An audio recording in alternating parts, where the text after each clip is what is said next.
ভাড়ায় অবৈধ অস্ত্রের মাধ্যমে সন্ত্রাসী কার্যক্রম ও মাদক ব্যবসা করে এমন চক্রের ৬ জনকে গ্রেফতার করেছে র‍্যাব-২।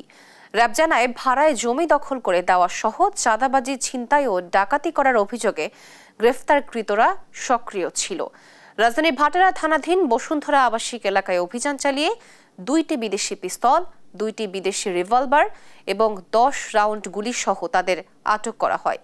র‍্যাব-২ জানিয়েছে, আসামিদের কাছ থেকে পাওয়া তথ্যের ভিত্তিতে অন্যান্য সহযোগীদের গ্রেফতারের চেষ্টা চলছে। একই সঙ্গে মোহাম্মদপুরে ছিনতাই রোধে নিয়মিত টহলের কথা তুলে ধরেন র‍্যাব-২ এর অধিনায়ক। এই গ্রেপ্তারকৃতদের হেফাজত হতে এই অবৈধ অস্ত্র এবং গুলি উদ্ধার করা হয়। আমরা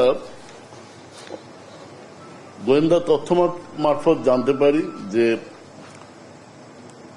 কিছু অস্ত্রধারী সন্ত্রাসী নিয়মিত মাদক ব্যবসা, বড় বড় মাদকের চালান এবং মাদক ক্রয় বিক্রয়ের সাথে জড়িত এবং তাদের কাছে অস্ত্র ব্যবহার করে তারা বিভিন্ন ধরনের অপরাধ, চাঁদাবাজি, সন্ত্রাসী কার্যকলাপ, দখল, মাদক ব্যবসা এবং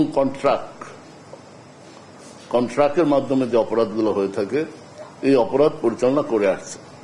আমরা তাদের উপর দীর্ঘদিন নজরদারি রাখি এবং নজরদারির এক পর্যায়ে আমরা যখন তাদের অবস্থান নিশ্চিত করতে সক্ষম হই এবং তারপরে আমরা অভিযান পরিচালনা করি।